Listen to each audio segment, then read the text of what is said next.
ऐसी एक्ट्रेस जिसने काफी कम उम्र में बॉलीवुड में अपनी पहचान बनाई, एक के बाद एक हिट फिल्म देकर बड़ी और स्थापित हीरोइंस को चुनौती दी। 3 साल में 20 फिल्में कर शोहरत पाई, शादी की और सिर्फ 19 साल की उम्र में दुनिया से रुखसत हो गई। जी हाँ, ये कहानी है बॉलीवुड अभिनेत्री दिव्या भारती की। दिव्या भारती 90 की दशक की ऐसी खूबसूरत एक्ट्रेस थी जिन्होंने अपने लुक्स और मासूमियत से पूरे देश के दिल में जगह बना ली थी। अपने 3 साल के छोटे सी फिल्मी करियर में दिव्या भारती के खाते में कई हिट फिल्में थीं। वो अपनी एक्टिंग स्किल से उस जमाने की सबसे ज्यादा पॉपुलर और हाईएस्ट पेड एक्ट्रेस बन चुकी थीं।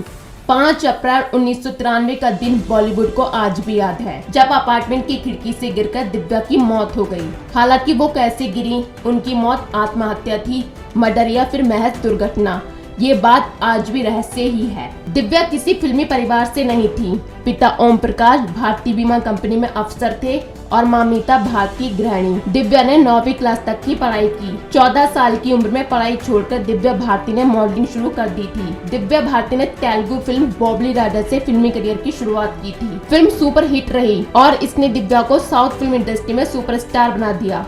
तब राजीव राय ने विश्व आत्मा ने दिव्या को सनी देओल के अपोजिट कास्ट किया। 1992 में दिव्या की फिल्मों ने उन्हें शोहरत के बड़े मुकाम पर पहुंचा दिया था। शाहरुख खान ने दिव्या के साथ ही 1992 में दीवाना फिल्म से डेब्यू किया था। उस समय दिव्या महज 18 साल की थी। 5 अप्रैल 1993 को अंतिम सांस लेने वाली दिव्या ने सुहागन ही दम तोड़ा, क्योंकि उससे ठीक 1 साल पहले ही तो उनकी शादी हुई थी। दिव्या भारती जब शोला और शबनम की शूटिंग कर रही थी, तब फिल्म के हीरो गोविंदा ने उन्हें निर्देशक निर्माता साजिद नाडियावाला से मिलवाया था। सिर्फ 19 साल की उम्र में ही साजिद से निकाह करने के लिए दिव्या ने इस्लाम धर्म अपनाया था और सना नाडियावाला बन गई थी। उस समय साजिद और दिव्या की शादी की खबर ने सबको चौंका दिया था। दिव्या की अचानक हुई मौत के पीछे कई अटकलें लगाई गयी। दिव्या की मौत के बाद ऐसा भी कहा गया कि वो ड्रग्स लिया करती थी, जिस पर उनकी मां ने कहा था कि वो ड्रग्स नहीं लेती थी। उसने घटना वाले दिन रम जरूर पी थी।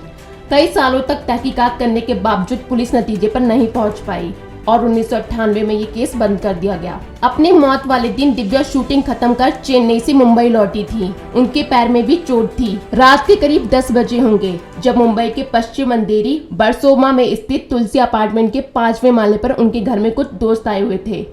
तीनों बैठकर शराब पी रहे थे। दिव्या की मैड अमृता किचन में खाना बना रही थी और दिव्या वहीं पास की खिड़की पर बैठकर खाने का इंस्ट्रक्शन दे रही थी। इसी दौरान दिव्या का हाथ फिसला और बिना ग्रिल वाली खिड़की से वो सीधी नीचे जा गिरी। उन्हें तुरंत ही कूपर अस्पताल ले जाया गया, लेकिन अफसोस की तब तक देर हो चुकी थी। अस्पताल के इमरजेंसी वार्ड में दिव्या ने दम तोड़ दिया।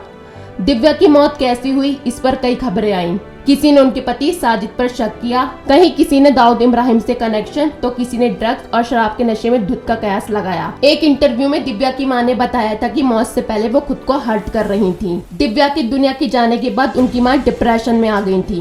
उन्हें उभरने में 7-8 साल लगे। उन्होंने दिव्या से जुड़ा एक अजीब सा किस्सा भी बताया था।